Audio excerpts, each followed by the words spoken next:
بسم اللہ الرحمن الرحیم۔ السلام علیکم دوستو، آج ہم بات کرنے والے ہیں اللہ پر یقین کا ایک ایسا واقعہ جسے سن کر آپ کے ایمان کو تازہ کر دے گا۔ لہٰذا آپ لوگوں سے گزارش ہے کہ اس ویڈیو کو پورا ضرور دیکھیے گا۔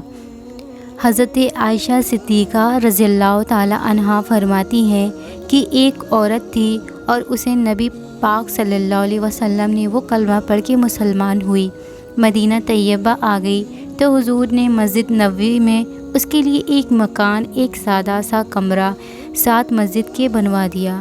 وہی رہنے لگی۔ اکثر وہ سیدہ طیبہ کے پاس آتی تو حضرت عائشہ صدیقہ رضی اللہ تعالی عنہا فرماتی، وہ بڑا باتیں سناتی اور آخر میں کہتی وہ ہار والا دن بھی بڑا عجیب دن تھا اور میرے رب کی قدرتوں کا دن تھا، وہ بھی بڑا عجیب دن تھا۔ سیدہ عائشہ رضی اللہ تعالی عنہا ایک دن فرمانے لگیں، تو ہار والے دن کا بڑا ذکر کرتی ہے، وہ کیا دن تھا؟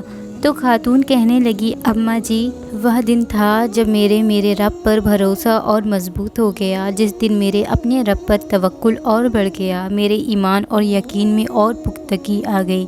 کہنے لگی، میں ایک گھر کی کنیز تھی، نوکرانی تھی۔ اس گھر میں ایک بچی تھی جس کے پاس سونے، چاندی، ہیرے جواہرات کا ہار تھا۔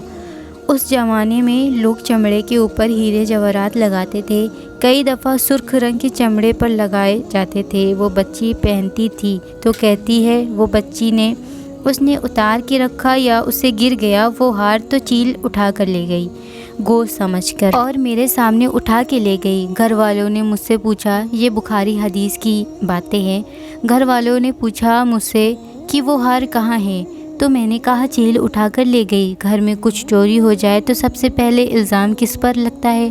ملازمین پر۔ کہتے ہیں انہوں نے مجھے بہت مارا، بڑی تکلیف دی، یہاں تک کہ میری شرم گاہ کی بھی تلاشی لی، میری عزت اتنی خراب کہ میں بتا بھی نہیں سکتی۔ میرے نبی پاک صلی اللہ علیہ وسلم نے فرمایا، سن لو، اگر سینگ والی بکری نے بغیر سینگ والی بکری کو تکلیف دی ہوگی نا، تو قیامت کے دن اس کو بھی اس کا بدلہ دینا پڑے گا کہ تیرے پاس سینگ تھی، تو نے اسے مارا تھا۔ وہ خاتون عرض کرتی ہے سیدہ عائشہ رضی اللہ تعالی عنہا کے خدمت میں کہ مجھے بڑا مارا، مجھے بڑی تکلیف دی، میں کہہ رہی تھی کہ میرے سامنے چیل لے کر گئی ہے پر وہ نہیں مان رہے تھے، اماں جی انہوں نے مجھے بڑا مارا۔ حضرت عائشہ صدیقہ رضی اللہ تعالی عنہا کہتی ہیں، پھر کیا ہوا؟ کہنے لگی، اماں جی جب کوئی میرا مددگار نہ رہا، مجھے تکلیف دے رہے تھے، مجھے رسوا کر رہے تھے، تو میں نے اپنے رب سے مدد مانگی، میرے رب کی طرف میں نے توجہ کی، میں نے کہا مالک اب تو ہی میرا مددگار ہے۔ کہتی ہے وہ مجھے مار رہے تھے تو وہ چیل جو ہار لے کر گئی تھی وہ ہی لے کر واپس آ گئی اور ہمارے سروں کے قریب لا کر اس نے اس ہار کو پھینکا، وہ مجھے چھوڑ کر کنارے پر ہوئے، وہ میری بے گناہی جان گئے۔ لیکن میں آپ کو بتاؤں، اس دن سے میرا اپنے رب پر یقین اور بڑھ گیا۔